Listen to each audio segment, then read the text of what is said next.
नमस्कार, आप देख रहे हैं जवाब तो देना पड़ेगा और आपके साथ में विजेंद्र सोलंकी। कहते हैं कि बेटा भाग्य से होता है और बेटी सौभाग्य से, लेकिन जो बेटी को अभिशाप समझते हैं और बेटे में वंश बढ़ाने का गुण, वो निर्गुण लोग समाज के साथ साथ संस्कारों को ऐसे तोड़ते हैं कि आप उन्हें बुद्धिहीन कहिए, बुद्धिविहीन कहिए, संकीर्ण सोच वाला कहिए, अनपढ़ कहिए या फिर कहिए कि अंधे हैं। सोचिए जरा, किसी के घर में बेटी हो, वो बेटी जिसे ईश्वर स्वरूप कहा गया है, उसके पैदा होने पर बाप कहे कि बेटा क्यों नहीं हुआ और ये कहते हुए पत्नी को तलाक दे दे, तो क्या कहा जाए।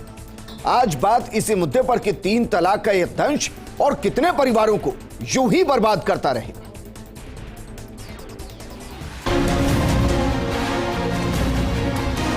ट्रिपल तलाक, स्ट्रैंड तलाक दे दिया मेरे को। बोला कि तेरी जो बच्ची पैदा हुई है ये तेरा गिफ्ट है। बच्ची से कोई वंश नहीं चलता, लड़के से वंश चलता है। और कार नहीं थी दहेज में।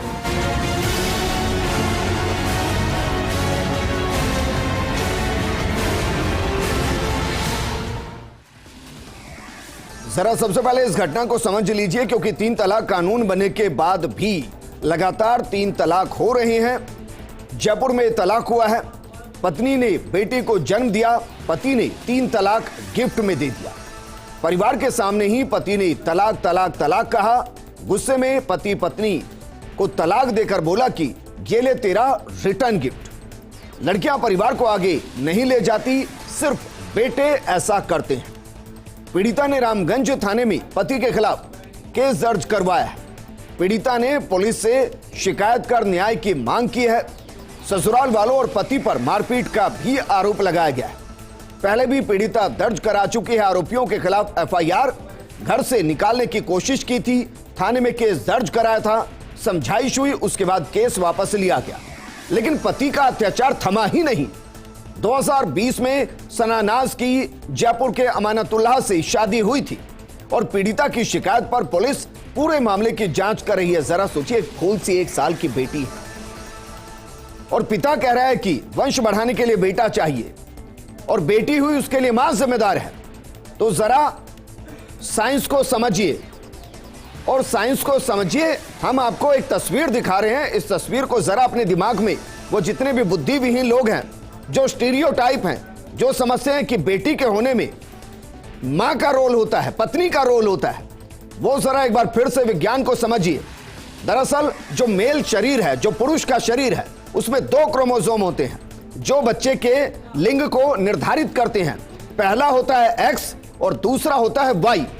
जबकि महिला के शरीर में जो क्रोमोसोम होते हैं वो होता है सिर्फ X।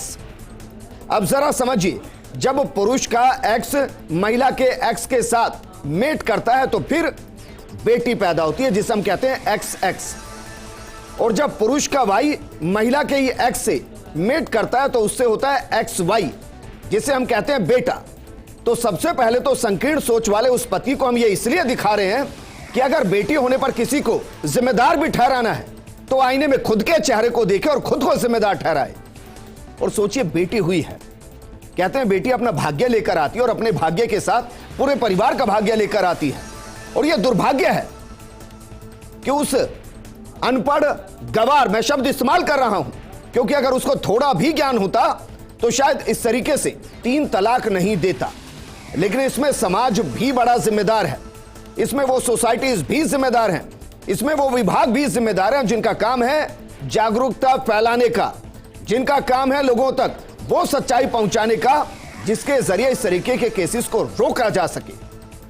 इसके लिए वो जिम्मेदार हैं जो खुद को तथाकथित धर्म के ठेकेदार कहते हैं और छोटी छोटी बातों पर बड़े बड़े कैंडल मार्च निकालते हैं। उनको चाहिए कि इस तरीके की घटनाओं को कम किया जाए, वरना इसी तरीके से घर भी टूटते रहेंगे और रिश्ते बिगड़ते रहेंगे। कैसे रोका जाए, इस मुद्दे पर बात करने के लिए हमारे साथ मौजूद हैं वरिष्ठ अधिवक्ता AK जैन साहब। हमारे साथ मौजूद हैं नायब काजी असगर अली साहब। हमने महिला को भी प्रोग्राम का हिस्सा बनाने की कोशिश की, लेकिन वर्तमान स्थिति में वो थाने के अंदर है, बयान दर्ज करा रही हैं और इसलिए वो प्रोग्राम का हिस्सा नहीं बन पा रही हैं। लेकिन असगर अली साहब, कब तक फालतू की चीजों पर हम लड़ते रहेंगे, झगड़ते रहेंगे, सड़कों पर उतरते रहेंगे?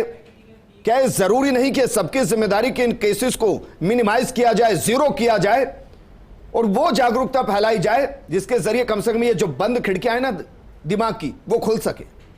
विजेंद्र जी, आपके चैनल के माध्यम से अमानतुल्लाह और अमानतुल्लाह जैसे ऐसे कई शख्स जो कि इस तरह का जुल्म करते हैं उनको एक मैसेज देना चाहूँगा। सबसे पहली चीज़, उस मैसेज से पहले मैं यहाँ क्लियर कर दूँ, मैं एज ए नायब काजी आपके सामने मौजूद हूँ और मैं सैयद असगर अली ऐसे नायब काजी कभी किसी प्रदर्शन में शामिल नहीं हुआ जी, ना भविष्य में मैं शामिल होऊंगा। आपके चैनल के माध्यम से ही कह रहा हूँ, चाहे उसमें कितने हक मारे जाएं, मेरा मकसद ये है कि बातचीत से काम होना चाहिए, नंबर एक। दूसरा ये है कि अमानतुल्लाह को और उसके जैसे और कई नौजवानों को ये मैसेज है इस्लाम का मैसेज ये है कि सबसे पहले तो वो जिनको अपना आदर्श समझते हैं, जिनको बताया गया है आइडियल मोहम्मद साहब, उनके खुद के 4 बेटियाँ थीं और मोहम्मद साहब के जो दिव्य वचन है उसके अंदर उन्होंने कहा कि जिस शख्स को ईश्वर एक बेटी दे वो उसको अच्छे से तरबियत के साथ पाले और उसका विवाह करे, उसको पढ़ाए लिखाए, तो वो जन्नत में मेरे साथ ऐसा होगा जैसे ये 2 उंगलियां एक साथ हैं। किसी सत्संगी ने पूछ लिया कि मोहम्मद साहब अगर किसी के पास 2 बेटी हुई तो उन्होंने कहा कि अगर 2 बेटी भी हैं तो भी ईश्वर के ख़जाने में कमी नहीं है, इनफैक्ट 3 हो 4 हो तब भी वो यही अमल करेगा। यहाँ पर तो ये मैसेज अमानतुल्लाह और उसके जैसे कई लोगों तक पहुँच गया। दूसरा ये है कि तलाक इस्लाम के अंदर बहुत ही अपरिहार्य स्थितियों में दी जानी चाहिए।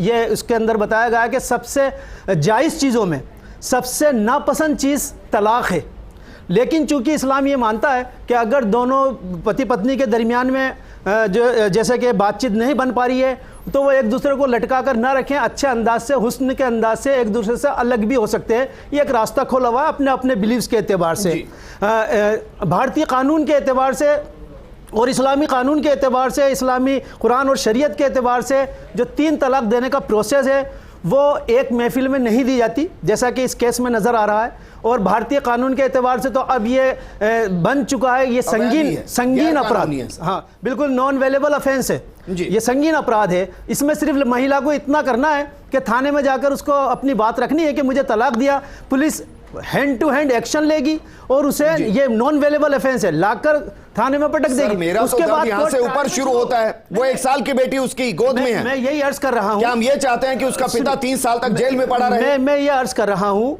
कि ये केस आज नहीं हो गया है, जिस तरह आप इसको प्रदर्शित कर रहे हैं अपने चैनल के माध्यम से, ये केस आज नहीं हुआ है। ये 29 नवंबर को थाने के अंदर, ये आप जैसे कह रहे हैं कि आज बयान दे रही है, मुझे नहीं मालूम, लेकिन रामगंज थाने में ये रिपोर्ट, ठीक है, हम आप इतने बड़े चैनल से, ठीक है, आप इतने बड़े चैनल से बोल रहे हैं और चूंकि आप बधाई के पात्र हैं, पूरा चैनल और आपकी टीम और जगदीश सर बधाई के पात्र हैं कि वो नंबर 1 पर इस वक्त है, ये मेरी तरफ से आप शुभकामनाएं भी प्राप्त करें। मैं ये अर्ज करना चाह रहा हूँ कि इनके बीच ये विवाद आज से नहीं हुआ है जैसा कि हम ये सोच रहे हैं। अगर आज होता तो अभी तक वो अपराधी जेल में होता, कोर्ट में ट्रायल चल रहा होता। यहाँ पर कोर्ट भी, यहाँ पर पुलिस भी महसूस करती है कि पहले भी इनके बीच लड़ाई हो चुकी है, उसके अंदर ये महिला क्यों जाकर वापस समझौता की? क्या इसे ऐसे कारण थे कि बच्ची उस वक्त पैदा हो चुकी थी, 2020 में इसकी शादी हो रही है, 1.5 साल की 1 साल की बच्ची इसकी नजर आ रही है गोदी में। ऐसा तो नहीं है कि बच्ची होती तलाक दे दी। इसके पहले इनके बीच के अंदर जो भी विवाद पैदा हुआ है, हमने बताया बाकायदा कि विवाद हुआ है, हमने ये भी बताया कि केस हुआ, हमने ये भी बताया कि महिला ने केस वापस लिया। तो क्या चाहते हैं कि रिश्ते पहली बार में टूट जाएं? हर महिला ये कोशिश करती है सर, हर एक इंसान कोशिश करता है कि वो रिश्ते बने रहें, लेकिन जब वो सिर से ऊपर पानी जाता है ना तब जाकर कुछ चीजें बदलती हैं। हमारे साथ सामाजिक कार्यकर्ता मेमुना नरगिस जी भी जुड़ गई हैं। मेमुना नरगिस जी, मैम इस पूरे केस को आप किस तरीके से देख रहे हैं? मैंने प्रोग्राम किया उन बंद दिमाग लोगों के लिए जिनकी खिड़कियां खुलनी चाहिए कि अगर बेटी हुई है तो बेटी के लिए जिम्मेदार कौन है? एक महिला तो बिल्कुल जिम्मेदार नहीं, और अगर सजा देनी है तो उसको तो जो जिम्मेदार है, एक महिला और एक बेटी को सजा क्यों? जी बिल्कुल, आपकी बात बिल्कुल दुरुस्त है। और सर ये केस मेरे पास जून में आया था। इस केस की पूरी एक एक बात से मैं वाकिफ हूँ जी। और उस अमान नाम के लड़के से मेरी 2 बार फोन पे बात भी हो चुकी है। मैंने बहुत समझाने की कोशिश की थी, तब उसने तलाक नहीं दी थी। मैं जब की बात कर रही हूँ जब वो बच्ची 2 महीने की गोद में थी उसके, और वो किसी के through as a social worker वो मेरे पास आई थी। तो मैं कभी एक तरफा फैसला नहीं करती हूँ। तो मैंने उनकी सना जो बच्ची है गोद में 2 महीने की, उसको लेके वो लड़की मेरे घर आई अपनी माँ के साथ, और मैंने उसी के सामने उसके शौहर का नंबर लेकर उससे कम से कम 45 मिनट बात की मैंने जी। और उस 45 मिनट की बात में मैं उससे सिर्फ यही कहती रही कि भाई अगर तुझे ये लड़की पसंद नहीं थी तो तूने बच्ची क्यों पैदा की? तू उसको छोड़ देता, तलाक दे देता। तूने बच्ची क्यों पैदा की? उस बच्ची का क्या कसूर है जो गोद में है? तो मैंने उसे कहा कि एक बार तू उसको रख के देख। उसकी नजर में तो कसूर ही है कि बच्ची पैदा हो गई। बच्ची नहीं पैदा हो गई सर, अभी ये मामला पूरी तरह से खुलासा नहीं हुआ है। बच्ची नहीं पैदा हो गई जी। वो जो लड़का है ना, वो आजकल की वेस्टर्न कल्चर में फंसा हुआ है। उसने शायद ये तसव्वुर किया था उस लड़की के लिए कि शादी करूंगा, एक बहुत क्या कहते हैं वो होता है ना, एक तसव्वुर होता है कि हीरोइन लेकर आ रहा हूं मैं, शायद ये वाला तो जो तसव्वुर लोगों में हो गया है ना कि वो बीवियों में जो है ना वो कैटरीना कैफ ढूंढने की कोशिश करते हैं। उनको ये नहीं पता कि कैटरीना कैफ हो या कोई भी हो, घरेलू जिंदगी जीने के लिए एक अच्छी नेक औरत की जरूरत होती है, चाहे वो हिंदू धर्म हो चाहे वो मुसलमान धर्म हो। ठीक है, उसने अपनी जिंदगी को बहुत मॉडर्न बना लिया है। उसको एक घरेलू और पर्देदार लड़की पसंद ही नहीं थी जी।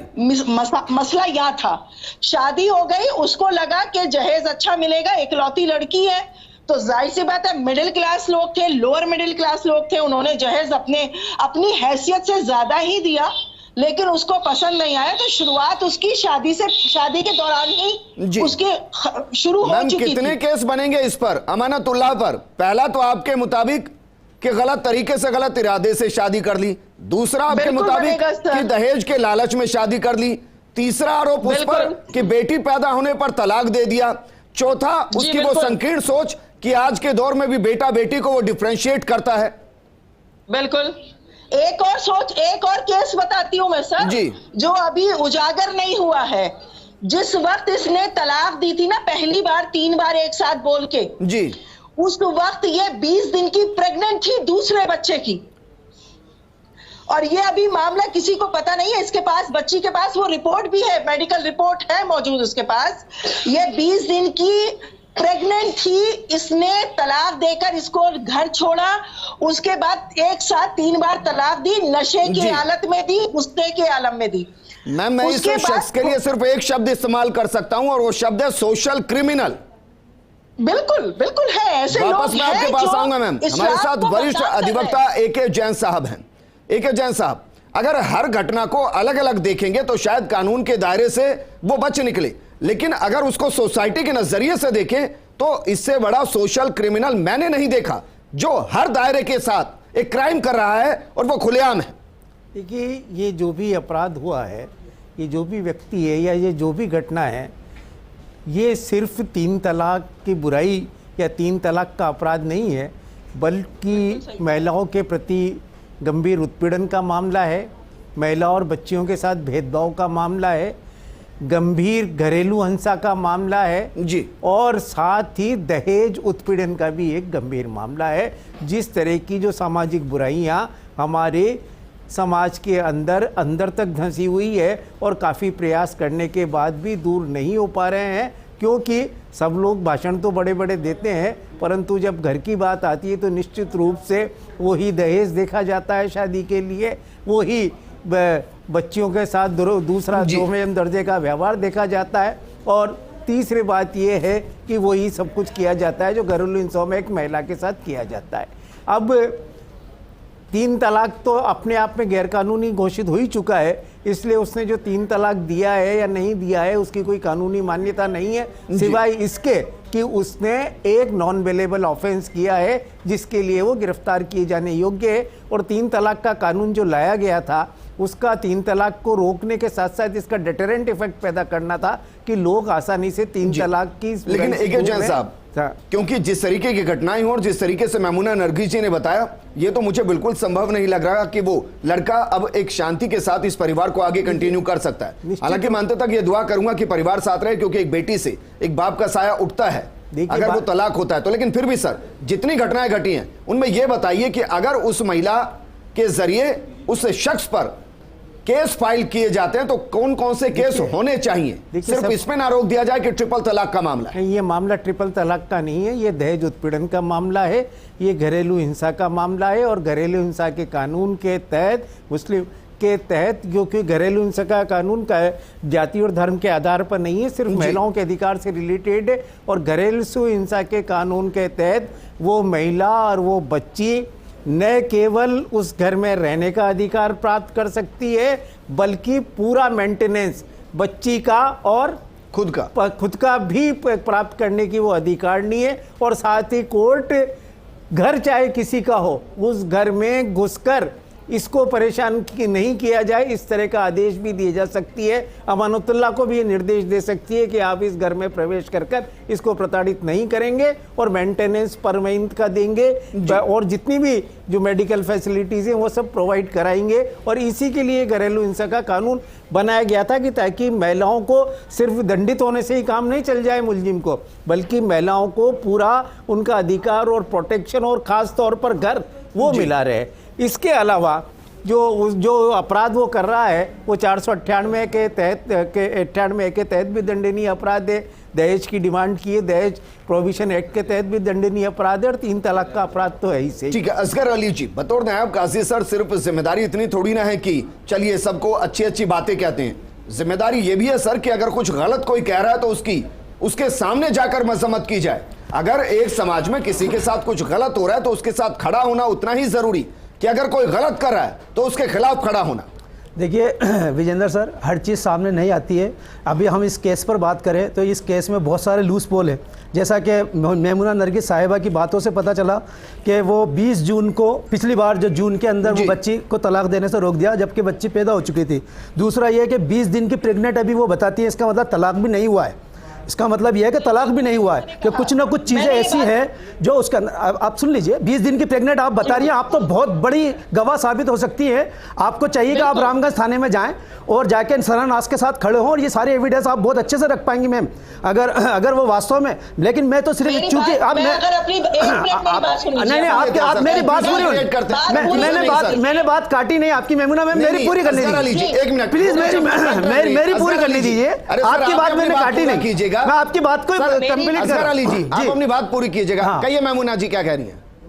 मैं ये कह रही हूँ, ये जो बोल रहे हैं ना उनके साथ खड़ी हुई है जी। तो मैं आपको बताऊं, मैंने उसके पेरेंट्स को इसी बेस पर, मैं नहीं बोल रहा, मैं नहीं बोल रहा, ये तो आपने 2 बार भेजा था मैंने। अरे मैम आपने 2 बार नरगिस जी वो ये कह रहे हैं, मैं ये नहीं कह रहा, वो ये कह रहे हैं कि अगर महिला प्रेग्नेंट थी और उस दौरान अगर तलाक दिया गया तो तलाक मान्य ही नहीं है। मैंने वही तो कहना चाह रही हूँ, बोलने देंगे तभी तो। नहीं, आप बोल चुकी हैं, आप सुनिए। उस दौरान मैंने उसके पेरेंट्स को शहर काजी साहब के पास भेजा था कि तलाक नहीं हुई है, आप उस लड़के को समझाइए। लेकिन उस लड़के ने कहा तलाक दे चुका हूं मैं, किस दौरान? जब प्रेग्नेंट थी वो, जब प्रेग्नेंट थी। आज अभी आप चैनल पे बोलिए कि 20 दिन की प्रेग्नेंट है वो दूसरे बच्चे की, आप बोलिए ना दूसरे बच्चे की 20 दिन की प्रेग्नेंट है, तो 20 दिन की प्रेग्नेंट है तो आप बताइए 1 महीने पहले भी अगर बच्ची हुआ तो 1 महीने पहले तक कोई तलाक का सीन नजर नहीं आ रहा है। हमसे तुमसे हम तो यहाँ पर ट्रायल चला के बच्चे को जेल भी भेज सकते हैं, लेकिन पुलिस कोर्ट सब बैठा हुआ है सर, सब चीज आंकड़े सब चीज देखी जाएगी। खाली चैनल पे आके बोल देना, आपने 2 बार उसको समझाया, बहुत अच्छी बात है, और भी समझाइए, रामगंज थाने में भी जाइए, लेकिन जो बात सत्य है वो तो सामने आकर रहेगी। इस्लामी कानून के एतबार से अगर वो प्रेग्नेंट है तो उसकी तलाक इससे पहले नहीं हुई है, ये लिख लीजिए। मैं कह रहा हूं नायब काजी के तौर पे, किसी शेर काजी की अब जरूरत नहीं है, ये फतवा इस्लामिक फतवा है मैम, तो इसको जरा सा हम समझे केस क्या है, या तो हमारी अधूरी जानकारी है। नहीं पूरा कीजिए सर, पूरा कीजिए, पूरा ये बताइए सर, विस्तार से बताइए। देखिए विस्तार से ये बता दूं मैं आपको कि 2020 में सना नाज की अमानतुल्लाह से शादी हुई, ठीक है। 498A इतना हमारे यहाँ सख्त कानून है कि शादी के 1 साल बाद, 3 साल बाद, 2 साल बाद, 6 महीने बाद भी वो दहेज प्रताड़ना का केस, दूसरा महिला उत्पीड़न का केस वो लगा सकती थी, नहीं हुआ, यानी कि ये मैसेज नहीं था। फिर इनके बीच क्या हुआ, बच्चा बच्ची पैदा हो गया, पैदा होने के बाद यहाँ मैं जोड़ता हूं, बच्ची पैदा हुई, बच्ची पैदा हो गई, बच्ची पैदा होने के बाद दिक्कत नहीं होती। बच्ची पैदा होने के बाद मैं मेमुना नरगिस मैम की बात को सत्य मानते हुए ये मानता हूं कि जून के अंदर बच्ची उनके पास पहुंची, 2 महीने की लेके, अपनी 2 महीने की बच्ची को लेकर अपनी प्रॉब्लम लेके पहुंची। अभी तक भी बच्ची के होने का मसला नहीं है, होता तो फर्स्ट डे रिटर्न गिफ्ट जैसा आप कह रहे हैं उसी दिन हो चुका होता। यहां पर भी बात रोक दी गई मेमुना नरगिस की कोशिशों से। इन्होंने लड़के को फोन किया और इन्होंने तलाक नहीं दी। लास्ट में ये कहती हैं कि 20 दिन की वो प्रेग्नेंट है आज की तारीख में। दूसरा ये कि रामगंज थाने के यादव साहब के इसके अंदर बयान है कि 29 नवंबर को अभी रिपोर्ट दर्ज हुई है। इससे पहले जो इनके आपस में मामला हुआ था उसका फैसला, उसका जो है सामंजस्य स्थापित कर लिया गया था थाने से, और 500 रुपए के स्टाम्प पे दोनों के आज की तारीख में लिखा हुआ है। मैं भी पूरी स्टडी करके बोल रहा हूँ सर, हमें बात करनी चाहिए। 3 तलाक मुझे बताइए कि अंत तक महिला क्या कोशिश करती है, यही ना कि परिवार चलता रहे। हाँ बिल्कुल, यही कोशिश करती है ना सर। सोचना यही अगर वो भी यातनाओं को ये कहकर झेल रही थी कि बेटी के सिर से पिता का साया ना उठे, अगर उसने दोबारा उसके साथ रिश्ता इसलिए बना लिया कि क्या पता इस बार लड़का वो बदल जाए, तो क्या इससे उसके सारे गुनाह माफ हो गए? बिल्कुल, मैंने तो आपसे बैठते ये कहा था कि 3 तलाक सबसे ज्यादा अघोर हमारे यहाँ माना गया है। लेकिन मैं ये भी कहूंगा कि अगर इस्लाम इसको मना नहीं करता कि कोई होने वाला पति अपनी पत्नी में कैटरीना कैफ ढूंढे या उससे खूबसूरत ढूंढे, लड़की भी सलमान खान से बेहतर ढूंढ सकती है, इसकी कोई मनादी नहीं है। ये जो इन्होंने कहा 4 चीजें हैं, वो उसके खानदान को देख सकता है, वो उसकी नस्ल को देख सकता है, वो उसकी दीनी तालीमात को देख सकता है, वो उसकी खूबसूरती को देख सकता है। दिव्य वचन में मोहम्मद साहब ने कहा, लेकिन तुम में बेहतर यह है कि तुम उसके धर्म को देखोगे वो धार्मिक है या नहीं। ये चीज है देखी जा सकती है, इनको डिनाई नहीं कर सकते, समाज में सब रहते हैं। बहरहाल हमारे आपके चैनल चूंकि नंबर 1 पे चल रहा है, आपके चैनल के माध्यम से भ्रांति नहीं फैले, कोई बात गलत नहीं जाए, लोगों में ये मैसेज नहीं जाए कि आप इस्लाम के खिलाफ बात कर रहे हैं। लोगों में ये 3 तलाक देना अपराध नहीं है, 3 तलाक देना अपराध नहीं है। आज कानून के एतबार से आदमी 3 महीने में तलाक दे सकता है। 1 मिनट सर, तलाक देना तो अपराध नहीं है। आप क्या कह रहे हैं कि 3 तलाक देना अपराध नहीं है? कानून के एतबार से दे सकता है, वह 1-1 महीने के अंतराल में। यूं मैं कह रहा हूं तलाक देना अपराध नहीं है इस्लाम में। आज भी कोर्ट भी, हमारा भारतीय संविधान भी, हमने ये नहीं कहा है कि तलाक देना इस्लाम में अपराध है, ये नहीं कहा है। 3 तलाक देना, एक महफिल में 3 बार तलाक लिख के देना, बोल के देना। रजामंदी से अगर कोई तलाक ले रहा है तो किसी भी धर्म से क्या फर्क पड़ता है, वो ले सकता है। रजामंदी से तलाक होती झगड़े से। मैं सर, रजामंदी से कौन तलाक लेता है? तलाक झगड़े से होती है। कानून ने जो प्रोसीजर बताया, इस्लाम ने भी यही प्रोसीजर बताया, 1-1 महीने के अंतराल में आप लिख। मेमुना नरगिस जी, मेरे पास वक्त की कमी है नहीं है। जी बिल्कुल, मेरे को वक्त की कमी, मुझे बोलने का मौका कम मिला है। जी बोलिए। और मैं सिर्फ इतना कहना चाह रही हूँ, मेरी बात अधूरी रह गई थी। वो जब 20 दिन की प्रेग्नेंट थी और उसको घर से निकाला था 3 दिन का उस बच्ची ने इंतजार किया था। तीसरे दिन जब वो खुद बच्ची पहुंची उसके घर, तो उसने उसको मारा पीटा, फिर थाने में रिपोर्ट लिखी। उस पहली रिपोर्ट की भी कॉपी उस लड़की के पास मौजूद है, ऐसा नहीं है कि मौजूद नहीं है। थाना अपना काम करेगा ना मैम, आपने तो कोशिश करी काउंसलिंग की, आपने तो नायब काजी क्या काम करेंगे सर? निशात मैम ने भी काउंसलिंग करी। असगर भाई, अगर सारी चीज नहीं, असगर भाई अगर सारी चीजों को आप धार्मिक कह रहे हैं तो धार्मिक नायब काजी के तौर पर कोई जिम्मेदारी तो आपकी भी होगी। बिल्कुल बिल्कुल, जरूर करें। बोलिए मेमुना मेरा एक सवाल, मेरा एक सवाल, मुझे हिंदुस्तान के हो सकता है सारे मुसलमान देख रहे हो, मेरा एक सवाल है, क्या कानून अपना काम करता है? अगर अपना काम करता तो आज लड़कियों को तलाक नहीं होती। मेरा 101% कानून में विश्वास है, कानून अपना काम करता है। नहीं करता सर, आप जानेंगे, आपका स्टेटमेंट है सर। आप राष्ट्रीय चैनल पे 1 मिनट मेमुना नरगिस जी, मेमुना नरगिस जी सर, रुकिए ना 1 मिनट। मेमुना नरगिस जी, फिर तो मैंने काम कीजिए, अगर आपको ऐसा लग रहा है तो आप ये कह रहे हैं कि थाने से उनको वापस ले आया जाए। अगर कानून पर भरोसा ही नहीं तो मैं कानून पे भरोसा रखिए सर। फिर इंसाफ कौन देगा? क्या चौराहे पे खड़ा, मैम क्या चौराहे पर खड़ा होकर इंसाफ होगा? फिर भरोसा रखिए मैम। मेमुना नरगिस जी, बोलने दीजिए, या तो मुझे अपनी बात को नहीं मैम, आप क्लियर तो करेंगे ना, आप क्या कह रहे हैं? चौराहे पे खड़े होकर इंसाफ हो? फिर देखिए, उस बच्ची की रिपोर्ट पहले लिखी जा चुकी थी, उसको गिरफ्तार नहीं किया गया, लड़की को शिनाख्त के लिए घर ले जाया गया और वो लड़का बैठकर हंस रहा था और लड़की से कह रहा था जाके हलाला करके अगर तुझे मेरे साथ रहना है तो। थाने में समझौता क्यों करा 500 के स्टाम्प पे? वो थाने में समझौता क्यों करा? जब बच्ची मजबूरी आ गई थी, एक माँ बन क्या मजबूरी आ गई? मजबूरी क्या मजबूरी आ गई? अरे सर, असगर भाई, माँ बन गई वो। असगर अली जी, इस बात पर सर हो सकता है आप हर जगह सही हो, लेकिन जरा सोचिए, वो एक माँ भी है, एक पत्नी भी है, उसके हाथ में एक साल की बेटी भी है, वो हर वो कोशिश करेगी सर जिसके जरिए परिवार आगे बढ़ सके। बिल्कुल, अब भी पाबंद किया जा सकता है। कि सुलह हो जाए, इतना अपने आप। चलिए मैम, शुक्रिया हमारे साथ जुड़ने के लिए। असगर अली जी, आपका भी शुक्रिया। AK जैन साहब, आपका भी शुक्रिया हमारे साथ जुड़ने के लिए। यह सच है कि अंतिम फैसला कानून के जरिए ही होता है और हर किसी को कानून में भरोसा होना चाहिए, इसमें कोई विकल्प किसी के पास है नहीं। लेकिन सच्चाई यह भी है कि समाज के उन तमाम जिम्मेदार लोगों को अपनी जिम्मेदारी निभानी चाहिए जो ये कहते हैं कि हां, हम समाज की नुमाइंदगी कर रहे हैं। नमस्कार। ट्रिपल तलाक, स्ट्रैंड तलाक दे दिया मेरे को, बोला कि तेरी जो बच्ची पैदा हुई है ये तेरा गिफ्ट है। बच्ची से कोई वंश नहीं चलता, लड़के से वंश चलता है और कार नीति देश में।